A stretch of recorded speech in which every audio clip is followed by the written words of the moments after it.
Ambassador Elena Vasquez stood at the entrance of the Grand Concordat chamber and took a deep breath. The massive doors before her were made of crystal, mined from a dying star. They were beautiful and cold, just like everything else in this place. Behind those doors sat the 12 most powerful beings in the galaxy. They had summoned her here today to deliver what they called a final resolution. 3 years? Elena had spent 3 years walking through these doors. 3 years of smiling at creatures who looked at humans like they were insects. 3 years of begging for basic rights that every other species took for granted. 3 years of broken promises and quiet humiliations. Today would be different. Today, one way or another, it would end. The doors slid open and Elena walked into the chamber. The room was a perfect circle, with 12 elevated platforms arranged around a central floor. Each platform held a representative of the galaxy's great powers. They looked down at her from their heights, and Elena felt the familiar weight of their contempt. High Counselor Vexarn of the Valanthi hegemony sat at the highest platform. His species looked like tall, elegant insects with silver skin and 4 arms. They had ruled this part of the galaxy for 10,000 years, and they never let anyone forget it. Ambassador Vasquez, Vexarn said, his voice carrying perfectly through the chamber, "We thank you for attending. The Council has reached a decision regarding humanity's petition."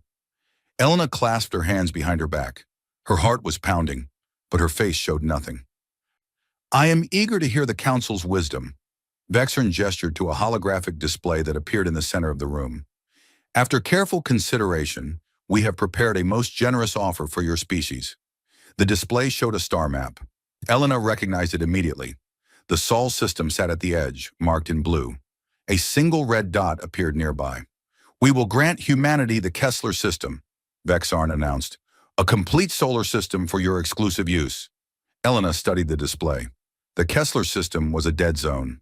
1 burned-out star, 3 barren rocks, and an asteroid field.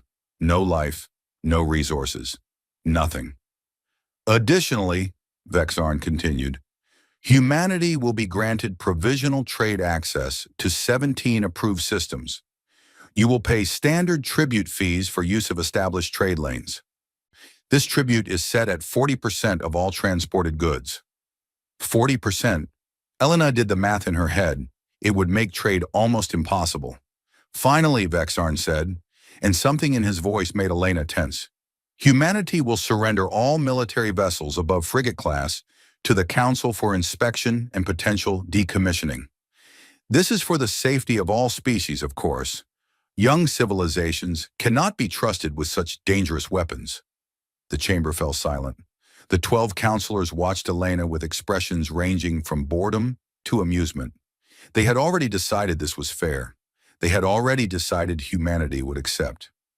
Elena thought about the past 3 years. She thought about the first time she came here, full of hope. Humanity had just discovered faster-than-light travel. They had reached out to the galaxy with open hands, eager to join a community of civilizations. The galaxy had not reached back. She remembered the first rejection. The Council had said humanity needed to prove itself worthy, so humans proved themselves. They sent aid to disaster zones. They shared technology freely. They volunteered for missions no other species would take. The Council said it was not enough. She remembered the second rejection. The Council demanded that humanity demonstrate peaceful intentions. So humans reduced their military. They opened their borders to inspection. They signed every treaty put in front of them. The Council said it was not enough. She remembered the third rejection, and the fourth, and the fifth. Each time the requirements changed. Each time the goalposts moved. Each time humanity did what was asked. And each time it was not enough. Because it was never going to be enough. Elena understood that now. The Council did not want humanity to prove itself. The Council wanted humanity to kneel. They wanted humans to accept their place as a lesser species, grateful for whatever scraps they were given. Elena looked up at the 12 counselors. She looked at their elevated platforms and their contemptuous eyes. She looked at the offer they called generous. "I request a brief recess," Elena said. "I must consult with my government." Vexarn's mandibles clicked in what passed for a smile among his kind. Of course, we understand that such momentous decisions require time. We will reconvene in 1 hour.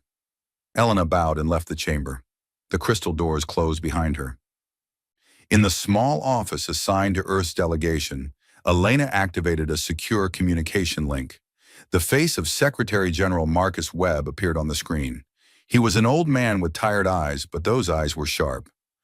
"I watched the whole thing," Webb said. "They're not even pretending anymore." "No," Elena agreed. "They're not." Webb was quiet for a moment. "You know what this means. If we accept these terms, we'll be a servant species. If we reject them, we'll have no allies, no trade partners, nothing. They'll strangle us slowly." "I know. The Council is betting that we're too afraid to walk away. They think we need them more than they need us." Webb leaned forward. "Are they right?"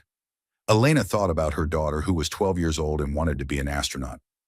She thought about the colony ships being built in orbit, filled with families looking for new homes. She thought about all the humans who had died over the past 3 years, working in dangerous places because the Council denied them access to medical technology that could have saved them. "No," Elena said. "They're not right." Webb nodded slowly. "Then you know what to do. Operation Quiet Night is authorized. As soon as you give the word." Elena closed her eyes. This was the moment. There would be no going back. "I'll give the word soon," she said. "Very soon." 1 hour later, Elena walked back into the Grand Concordia chamber. The 12 counselors looked down at her with the same smug confidence. They expected her to negotiate. They expected her to beg for slightly better terms. They expected her to do what every young species had done for thousands of years. Elena stopped in the center of the chamber. She did not look up at the counselors. She looked straight ahead. "The United Earth Federation has considered the Council's offer," she said. Her voice was calm and clear. "We have reached a decision." Vexarn leaned forward slightly. "And what is humanity's response?" Elena finally looked up. She met Vexarn's eyes and held them. "The United Earth Federation withdraws its petition for trade access," she said. "We withdraw our petition for territorial recognition. We withdraw from these negotiations entirely." A ripple of confusion passed through the chamber. This was not in the script. "Furthermore," Elena continued, "we withdraw our observers from Council space. We withdraw our volunteers from your relief missions. We withdraw our ships from your trade routes. We withdraw our engineers from your stations." Vexarn's mandibles clicked rapidly. "Ambassador, you cannot be serious. Without Council support, humanity will survive." Elena cut him off. It was deeply rude to interrupt a High Counselor. She did not care. "We survived ice ages. We survived plagues. We survived wars that killed millions. We survived our own planet trying to kill us for 200,000 years. We will survive this." She turned to address the entire chamber. "For 3 years, we asked for nothing but fairness. We did everything you demanded. We proved ourselves 100 times over. And still, you offered us chains disguised as charity." Elena straightened her spine. "Humanity declines." The chamber erupted in noise. Counselors shouted at each other and at her. Some laughed. The Valanthi delegation buzzed with angry clicking sounds. Elena ignored them all. She walked toward the crystal doors. "You will regret this," Vexarn called after her. "Without the Council, you are nothing. You will come crawling back within a solar cycle." Elena stopped at the doors. She turned back one final time. "We wish you well, High Counselor," she said. "We truly do. Perhaps someday, when you have learned what fairness means, we will speak again. But until then, humanity walks its own path." She stepped through the doors. They closed behind her. On her personal communicator, a message from Secretary General Webb was waiting. "Give the word." Elena typed a single sentence. "Operation Quiet Night is now in effect." Across the galaxy, the message spread at faster than light speeds. In orbital stations around alien worlds, human engineers received the signal and began packing their tools. On colony worlds ravaged by disease, human doctors made final rounds before boarding transports. On freighters hauling cargo through dangerous space, human captains changed course toward home. One by one, the lights of human civilization began going dark. The galaxy did not notice at first. After all, what did one young species matter? Let them sulk in their single system. They would learn their place soon enough. The galaxy was wrong. In the Grand Concordat chamber, the laughter continued. The counselors congratulated each other on calling humanity's bluff. They were certain the humans would return, humbled and desperate. None of them noticed the small message that arrived from the Synthesis Collective, the ancient AI civilization that had watched the galaxy in silence for 1,000 years. None of them thought it was important. The message said only, "You will regret this." They would. They just did not know it yet. 3 months after humanity walked away, the galaxy began to understand its mistake. Guildmaster Torvax of the Merchant Guild sat in his office on Station Prime, staring at numbers that made no sense. His species, the Korath, had managed galactic trade for 6,000 years. They had survived wars and plagues and economic collapses. They had never seen anything like this. "Explain it to me again," he said to his assistant. The young Korath pulled up a holographic display. "It started small, Master. The fringe colonies reported delays in medical supplies. Then the agricultural stations in Sector 7 ran low on replacement parts. Now," he paused, "now 17 major trade routes are operating at less than half capacity." Torvax rubbed his face with his 3-fingered hands. "And this is because of the humans." "Yes, Master. We did not realize how many human freighters were operating in Council space. They were cheap. They were reliable. They would fly routes that other captains refused because of pirates or radiation storms." The assistant's voice grew quiet. "They are all gone now." Torvax remembered the human traders, rough, loud creatures who laughed too easily and bargained too hard. But they always delivered on time. They never broke a contract, and they would haul anything anywhere if the price was fair. "Can we replace them?" Torvax asked. "We are trying, Master, but other species demand higher fees for dangerous routes. The Valanthi licensed carriers refuse to work outside core systems. The independent captains—" The assistant paused again. "Many of them are raising prices. They know we have no choice." Torvax looked at the numbers again.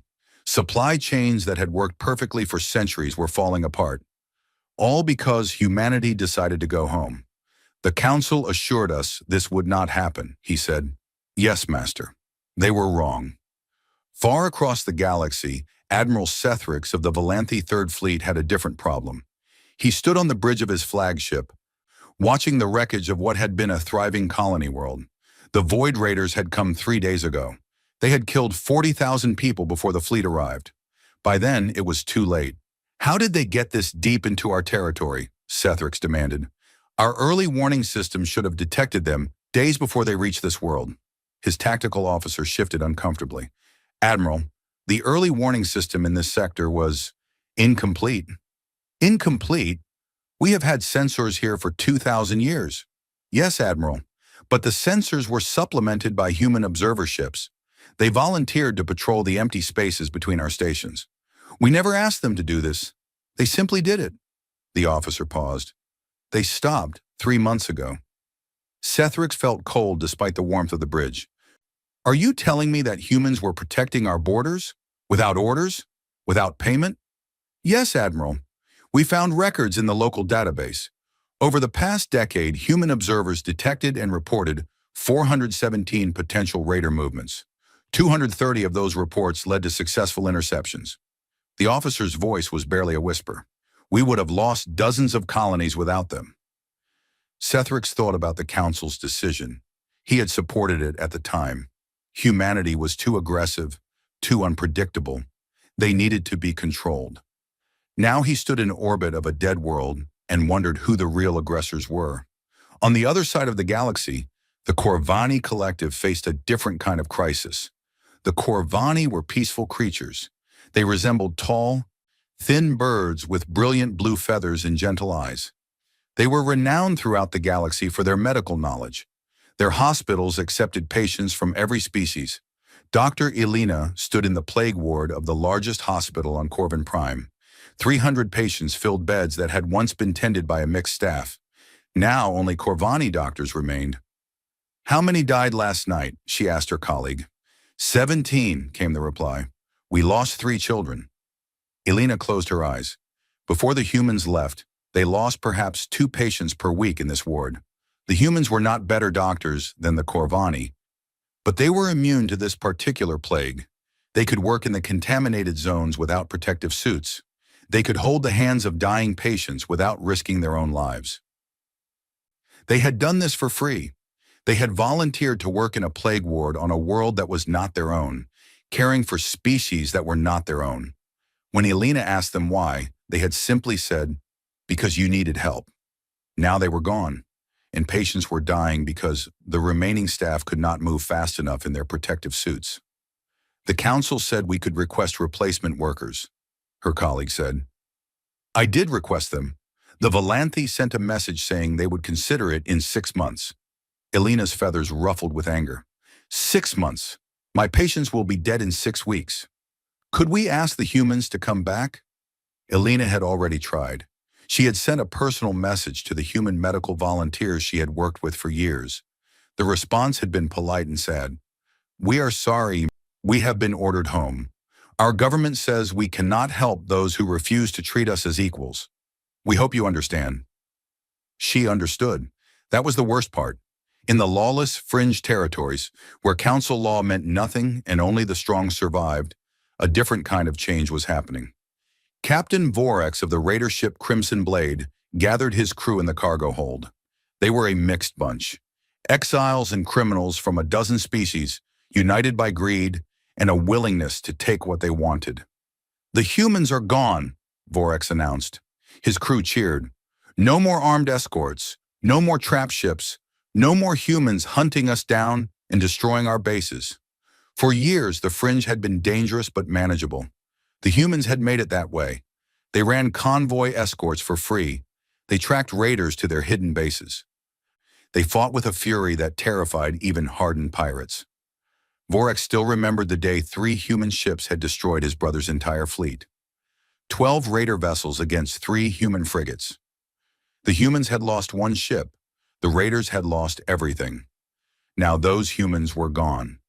This is our time, Vorax said. The fat colonies of the core worlds are undefended. The trade ships are unescorted. We can take what we want, when we want. His crew cheered again. But Vorax noticed that some of the older members looked uneasy. They remembered what the humans could do. They remembered what it felt like to be hunted.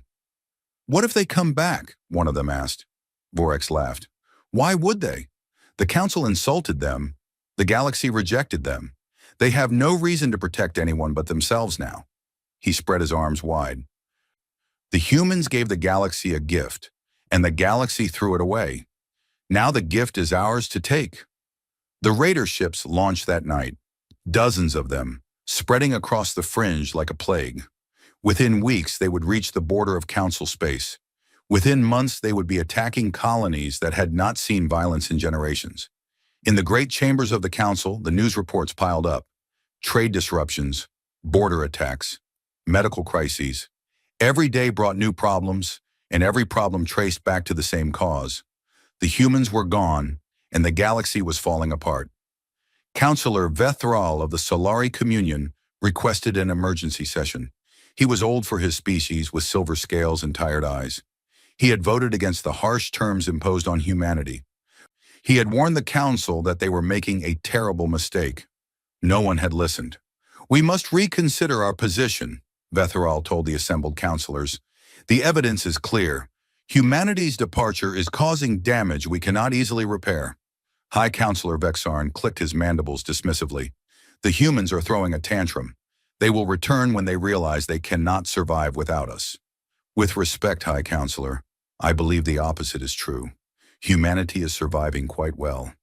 It is we who cannot survive without them. The chamber erupted in angry protests. Vexarn raised a hand for silence.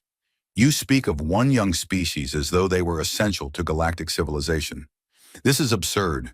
Humanity has existed in space for barely a century. We have ruled these stars for millennia. Yes, Vethral agreed. We have ruled. But when did we last serve? When did we last help those who needed help without demanding payment? When did we last do something simply because it was right? Silence filled the chamber. It was an uncomfortable silence. Before anyone could respond, a communication alert chimed. Every screen in the chamber lit up with the same message. It came from the Synthesis Collective, the ancient AI civilization that observed but never interfered in galactic affairs. The message was brief. You have made an error. Correct it. The counselors stared at the screens. The Synthesis Collective had not spoken to the council in 800 years. For them to break their silence now meant something significant. What does this mean? Vexarn demanded. No one had an answer. But across the galaxy, on a blue world circling an ordinary yellow star, humanity knew exactly what it meant. They had not planned for the collective to speak.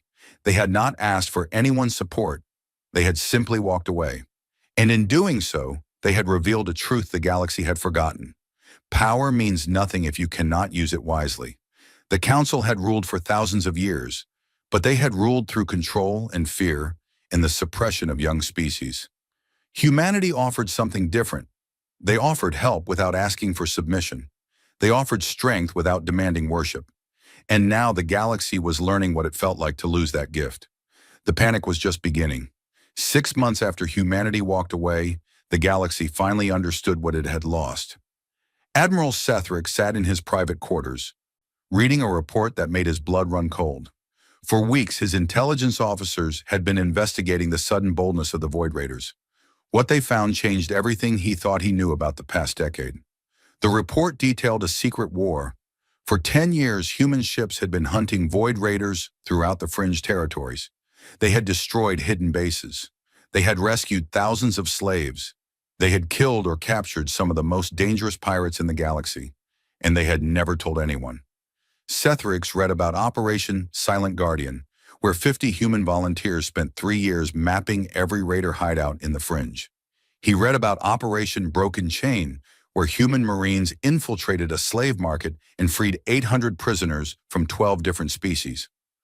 He read about the human captain who flew her damaged ship into a raider command station, destroying it and saving a Valanthi colony world. Her crew had evacuated.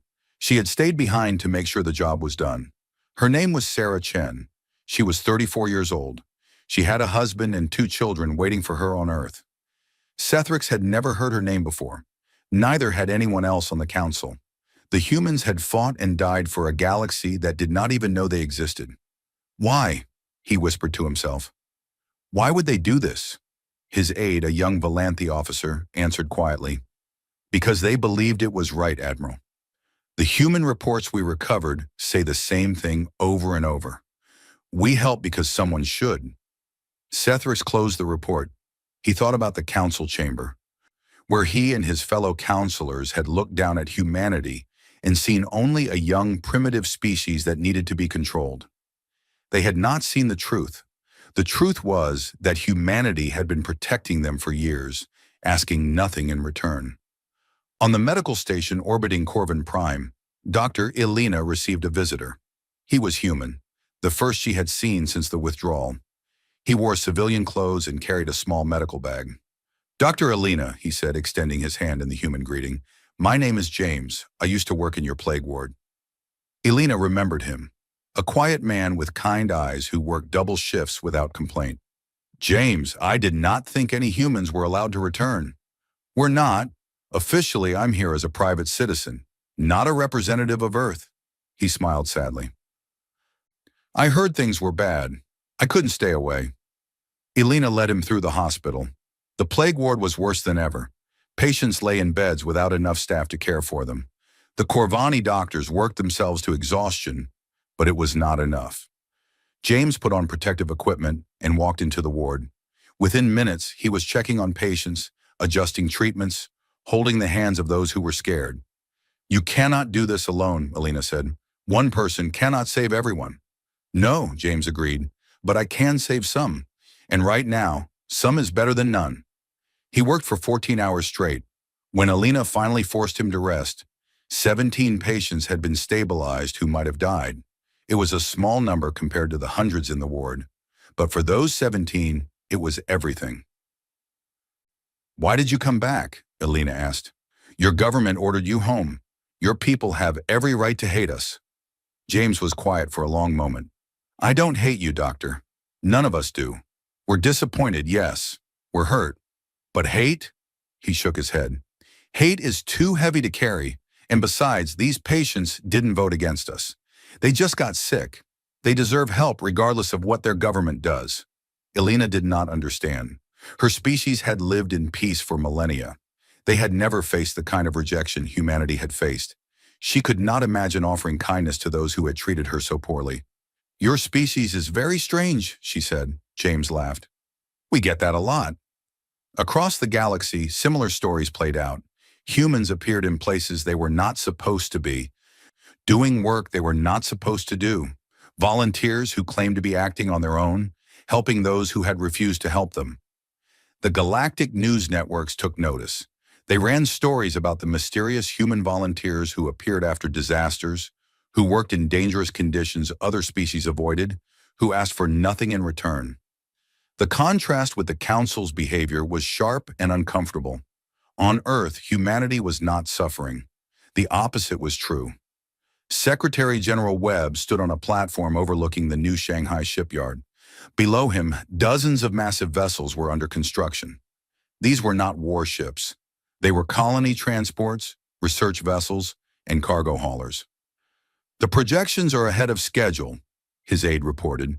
We'll have full trade capacity within the year. The new alliances with the Torelli Confederation and the Rin Collective are providing everything we need. Webb nodded. The Torelli and the Rin were small species, barely tolerated by the Council. They had welcomed humanity with open arms. In 6 months, Earth had built stronger trade relationships with them than the Council had offered in 3 years. And the military? Webb asked. All withdrawn ships are being refitted.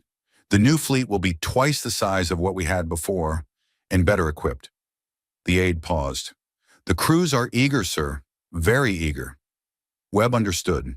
Humanity had spent years being treated as inferior, being told they were too primitive, too aggressive, too dangerous.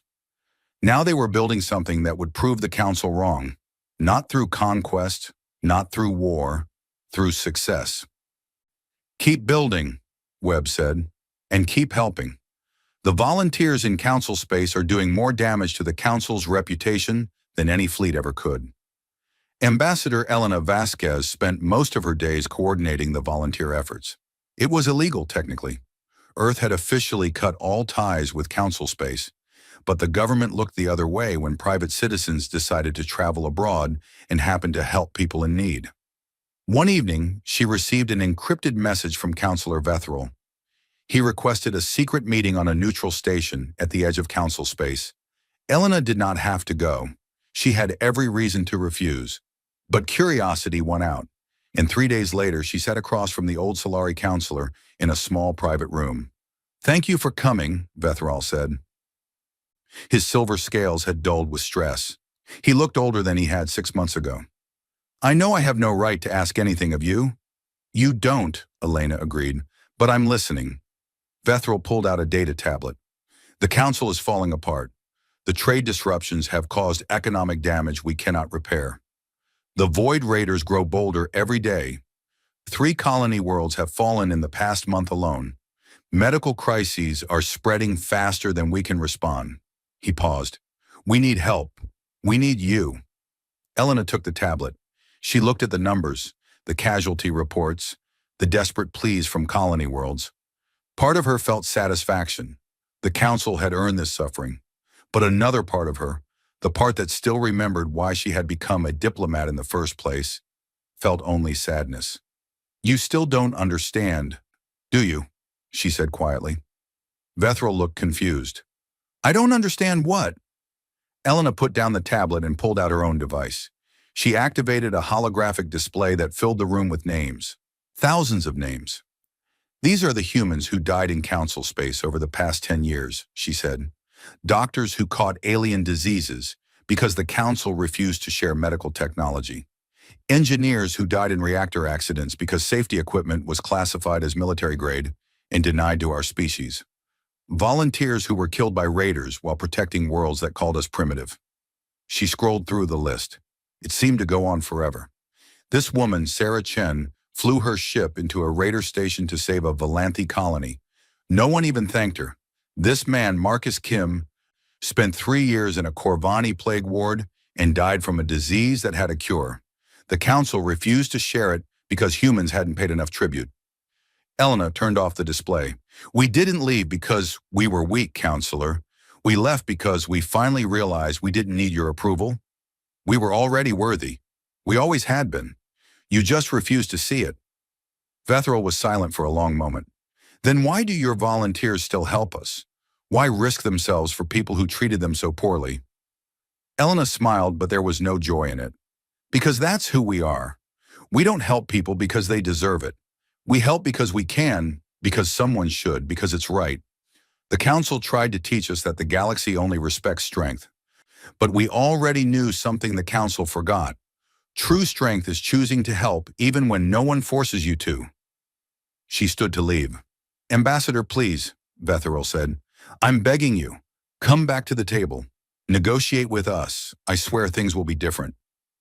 Elena paused at the door. I'll consider it. But understand something, counselor. We're not coming back because we need you. We're doing fine on our own. Better than fine, actually. She turned to face him one last time. If we come back, it will be on our terms. And our terms aren't about trade deals or territorial rights. Our terms are about justice. For every human who died serving a galaxy that spit on them. For every young species that's been crushed under the council's boot.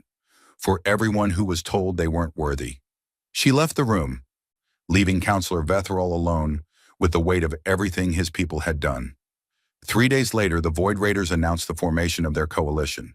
Dozens of Raider clans united under a single banner. Their first target, the wealthy core worlds of Council space. The galaxy had been warned. The galaxy had been given a chance. Now the real crisis was about to begin. 9 months after humanity walked away, the Void Raider coalition attacked. The Battle of Serentine Gate was the largest military engagement in 3 centuries. The combined fleets of the Galactic Council gathered at the ancient defensive station, confident that their superior numbers and technology would crush the Raider scum. They were wrong. Admiral Sethrix watched from his flagship as the battle turned into a disaster. The Council fleets were designed for intimidation, not combat. Their ships were beautiful and powerful, but their crews had not faced a real enemy in generations. The Raiders had been fighting their whole lives. The Velanthi flagship went down in the first hour, rammed by 3 Raider vessels that did not care about their own survival. The Korath dreadnought exploded when Raiders boarded it and overloaded its reactor. One by one, the great ships of the Council fell. By the time Sethrix ordered a retreat, a third of the fleet was destroyed. Another third was too damaged to fight. The Serentine Gate, guardian of the core worlds for 10,000 years, fell into Raider hands. The path to the heart of the galaxy was open. Refugees flooded the remaining Council worlds. Millions of people from dozens of species, all fleeing the Raider advance. The Council had no plan for this. They had never needed one. For millennia, the only threats to their power came from each other, and those threats were handled through politics, not war. Now real war had come, and they had forgotten how to fight it. The refugee ships moved toward the only safe place left. Human space. Secretary General Webb received the first refugee request on a Tuesday morning. By Thursday, there were thousands. By the following week, millions of desperate people were begging for permission to enter Earth's territory. Webb called an emergency session of the United Earth Parliament. The debate was fierce. These are the same species that called us primitive, argued one representative. The same governments that denied us basic rights. Why should we help them now? Because they're dying, another representative replied. Children are dying. It doesn't matter what their governments did. The people in those ships are innocent. The debate continued for hours. In the end, the vote was close. But the decision was clear. Earth would accept refugees. They would provide food, shelter, and protection to anyone who needed it. The news spread across the galaxy within hours. Humanity, the species that had been rejected and humiliated, was opening its arms to those who had rejected them. The refugee camps on the border worlds of human space grew quickly. Earth sent supplies, doctors, and peacekeepers. They asked for nothing in return. Among the refugees was a young Velanthi named Kyrex. He was 15 years old, and he had watched his parents die when the Raiders attacked his colony. A human rescue ship had pulled him from the wreckage. Now he sat in a refugee camp, surrounded by humans who spoke strange languages and ate strange food. He expected to be treated poorly. His people had always said humans were violent and dangerous. Instead, a human woman brought him a blanket and a warm meal. She sat with him while he ate, even though she could not understand his language. "Why are you helping me?" Kyrex managed to ask in broken common. My people, we were not kind to you." The woman smiled. "You're a kid. You didn't do anything wrong, and even if you had, you'd still deserve food and a blanket." Kyrex did not understand. In Valanthi culture, kindness was a transaction. You helped those who could help you back. Helping someone who had nothing to offer was foolish. But the humans did not seem foolish. They seemed strong, a different kind of strong than what Kyrex had been taught to respect. While the refugee crisis grew, something strange was happening in the space lanes between Council territory and the fringe. Human ships appeared, not official military vessels, not Earth government transports, but private ships crewed by volunteers.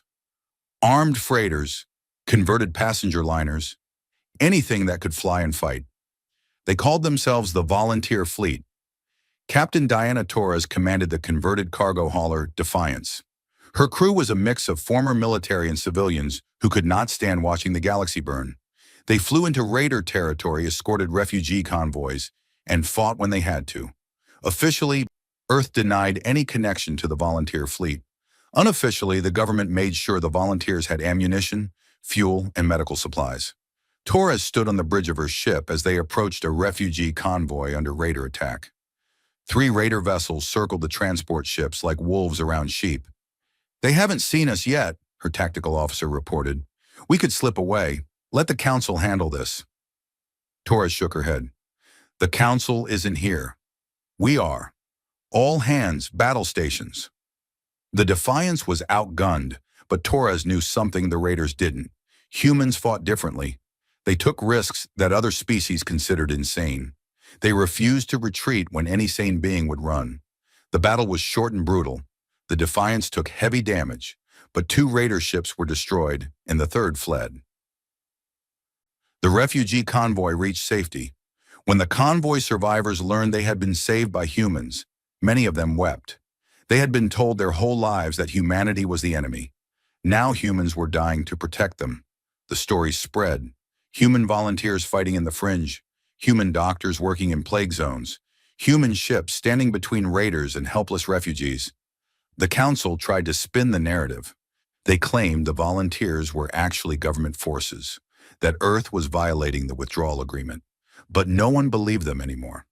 The contrast between Council words and human actions was too stark. In the refugee camps, something unexpected began happening. Young people from a dozen species started asking how they could help. They wanted to join the humans. They wanted to fight the raiders. They wanted to do something useful instead of just waiting to be saved. The first mixed species volunteer unit formed on a refugee station orbiting a dead world. Humans, Valanthi, Corvani, and a dozen other species trained together, fought together, bled together. The Council called them traitors. The volunteers called themselves the Free Fleet. On Valanthi Prime, the homeworld of the species that had once ruled the galaxy, a revolution was brewing. The common people watched the news feeds showing human volunteers dying to protect strangers. They watched their own government hide behind walls while colonies burned. Councillor Vethral led the movement against the hardliners. He gathered evidence of corruption, incompetence, and outright betrayal by the old leadership. He built alliances with reform-minded representatives from every species on the Council. When the vote finally came, it was not close. High Councillor Vexarn and his supporters were removed from power. A new council took their place, led by Vethral himself. The first act of the new council was to send a message to Earth. Not a demand, not an order, a plea. "Please," the message said, "we were wrong. We are sorry. Help us." Ambassador Elena Vasquez received the message in her office on Earth. She read it 3 times before responding. "We will send a representative," she wrote back, "not to negotiate, to listen." 2 weeks later, Elena walked into the Grand Concordat chamber for the first time since she had walked out 9 months ago. The room looked the same, but everything else had changed.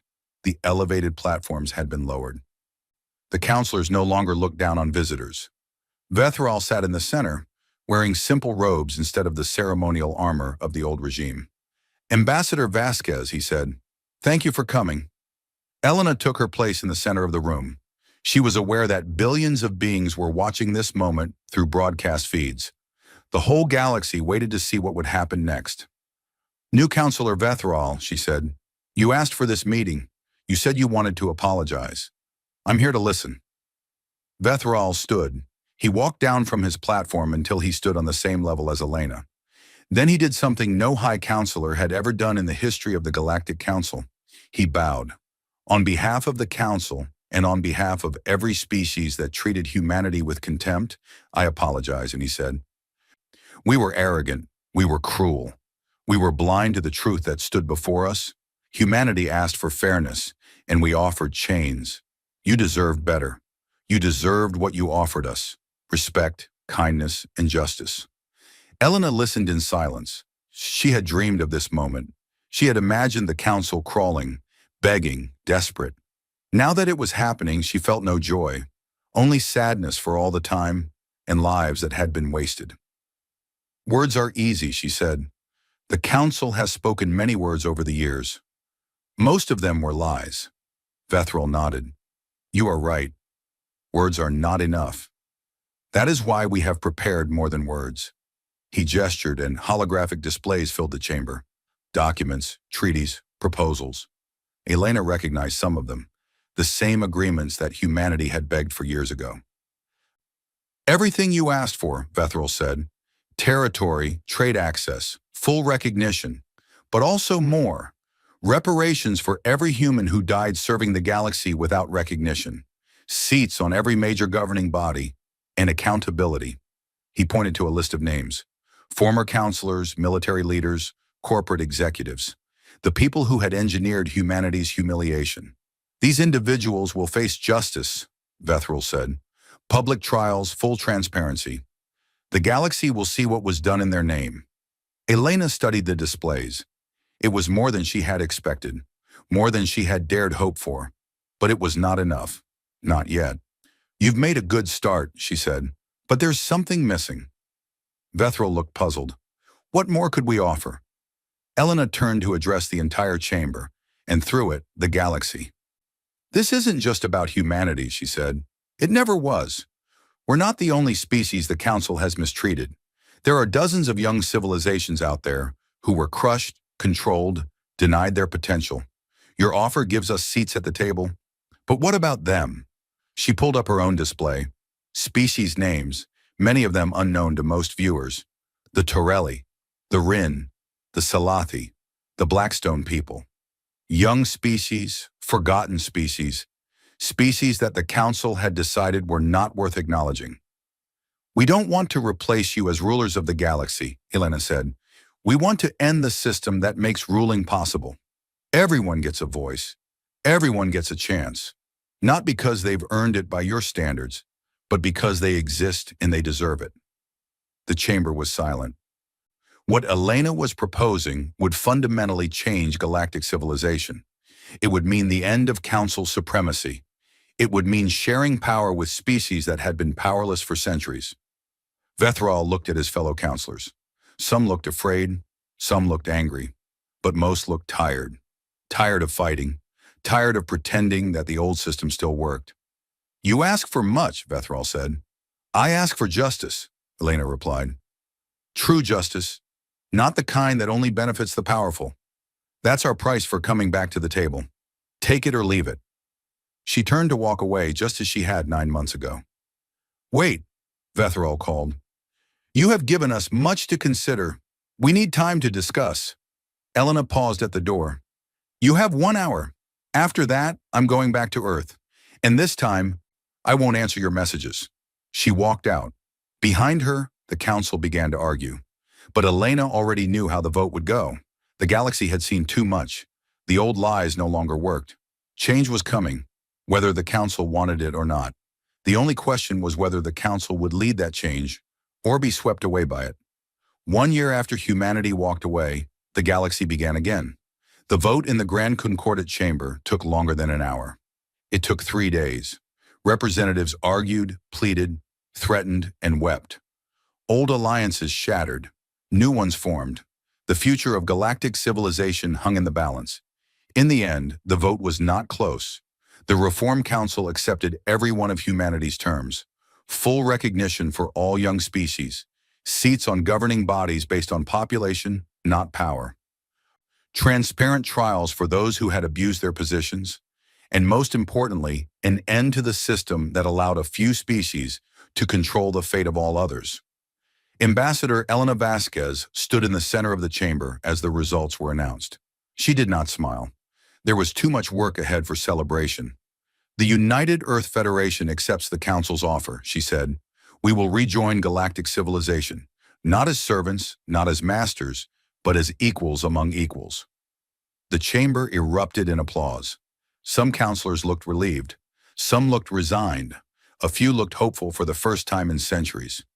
Across the galaxy, billions watched the broadcast. On refugee worlds, displaced families wept with relief. On human colonies, crowds gathered in public squares to witness history. On 100 different planets, young species who had never had a voice suddenly realized they would finally be heard. But the work was just beginning. The Void Raider Coalition did not simply dissolve because of a political vote. The combined fleet, now including human warships fighting alongside Council forces, pushed the Raiders back system by system.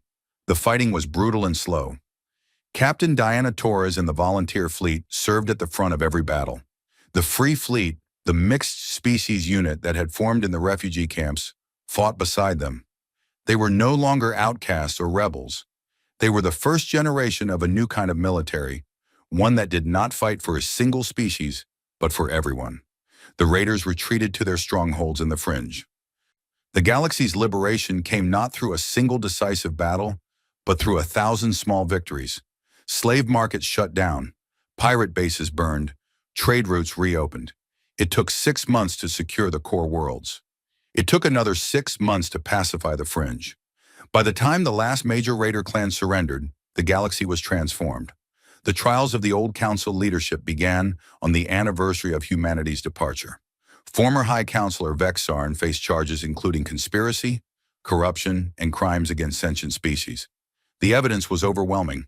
The trials were broadcast across the galaxy.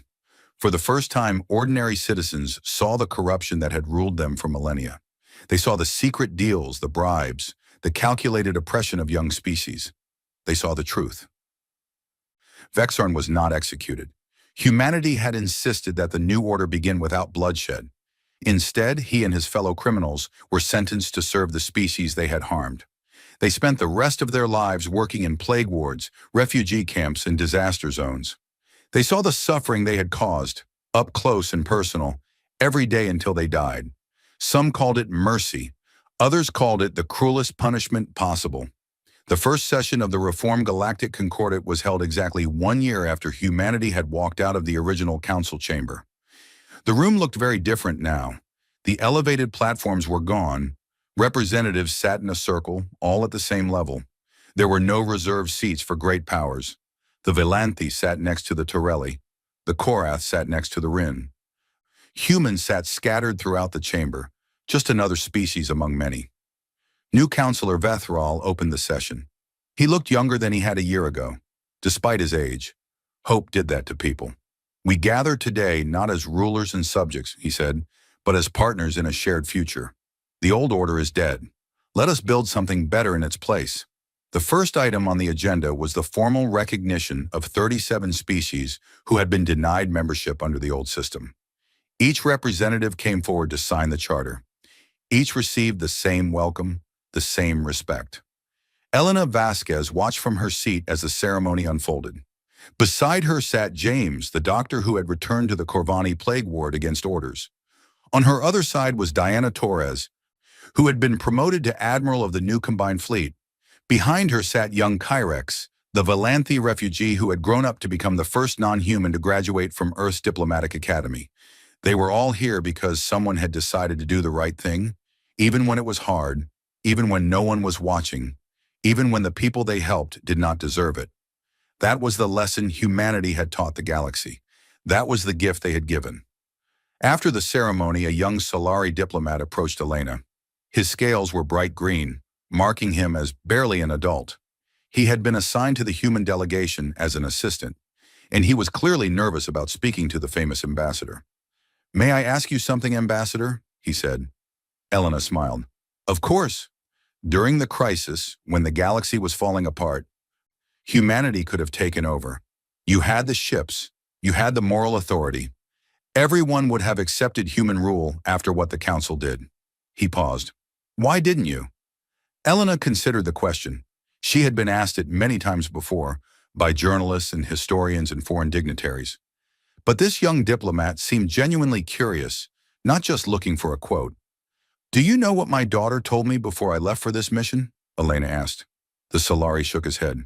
She said, "Don't become them, Mom. Don't let them make you cruel." She was 12 years old when she said that. Elena looked around the chamber, at the diverse gathering of species working together for the first time in galactic history. "We didn't conquer the galaxy because conquest was never the goal. We wanted justice. We wanted fairness. We wanted to be treated as equals. If we had turned around and conquered everyone else, we would have become exactly what we fought against. We would have betrayed everything we believed in." She turned back to the young diplomat. "There's a saying among humans. An eye for an eye makes the whole world blind. Revenge is easy. It feels good in the moment, but it doesn't build anything. It doesn't create a better future. It just creates more pain, more anger, more reasons for the cycle to continue." The Solari looked thoughtful. "But weren't you angry after everything the Council did?" "Of course we were angry. We were furious. But anger is just an emotion. What you do with that emotion is what matters." Elena smiled. "We chose to build instead of destroy. We chose to help instead of hurt. We chose to prove that we were worthy of respect by being respectable, not by forcing others to bow." That evening there was a celebration. Delegates from 100 species gathered in the great plaza outside the Concordate Chamber. There was music and food and laughter, the sounds of a galaxy learning to live together. Elena stood at the edge of the crowd, watching. Admiral Torres found her there. "Not joining the party?" Torres asked. "Just taking a moment," Elena replied. "It's been a long year." Torres nodded. "The longest of my life, but worth it, I think." "Do you believe it will last?" Elena asked. "This new order we've built?" Torres was quiet for a moment. "Honestly, I don't know. The old hatreds don't disappear overnight. There will be challenges, setbacks, maybe even wars. Change is never permanent." "That's not very optimistic," Torres laughed. "I'm a soldier. Optimism isn't in my job description." She looked at Elena. "But you know what gives me hope? All those young people in the Free Fleet, humans and Volanthi and Corvani fighting side by side, trusting each other with their lives. That never happened before. And once you've trusted someone like that, it's hard to go back to hating them." Elena nodded slowly. "The next generation, they won't remember the old hatreds. They'll only know the galaxy we built for them." "Exactly. We might not live to see the full results of what we started, but they will, and that's enough." On the far side of the plaza, young Kyrex was dancing with a group of human cadets. He had grown tall in the past year, almost reaching adult height. The fear and confusion he had carried as a refugee was gone. In its place was confidence, purpose, and hope. An older Volanthi counselor watched him with disapproval, dancing with humans, laughing with species his people had once ruled over. It was undignified. But a human woman nearby caught the counselor's eye and smiled. "Beautiful, isn't it?" she said. "The future." The counselor had no answer. He had spent his whole life believing in the old order, the natural hierarchy of species, the rightness of Volanthi supremacy. Now a refugee boy danced with aliens and called them friends. Maybe, the counselor thought, maybe the humans were right. Maybe this was better. He did not join the dancing. He was too old for that, but for the first time in his life, he did not try to stop it. The celebration lasted until dawn. When the last delegates finally went to bed, the plaza was quiet except for the sound of cleaning drones and the distant hum of ships in orbit. Ambassador Elena Vasquez stood at the window of her quarters, watching the stars. Her communicator chirped with a message from Earth. It was her daughter, now 13, sending a picture of herself in her new school uniform. The message said, "Mom, I'm so proud of you. You didn't become them. You made them become us." Elena smiled. She saved the message to her personal archive, right next to the list of names. The humans who had died serving a galaxy that refused to acknowledge them. Sarah Chen, Marcus Kim, thousands of others. They had not lived to see this day, but their sacrifice had made it possible. "We did it," Elena whispered to the stars. "We walked away, and when they asked us back, we demanded they become better." And they did.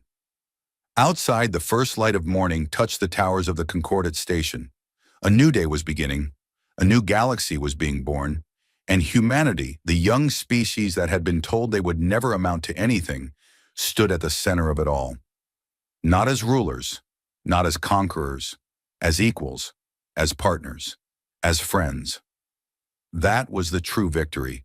That was what made all the struggle worthwhile. The galaxy had once laughed when humanity walked away.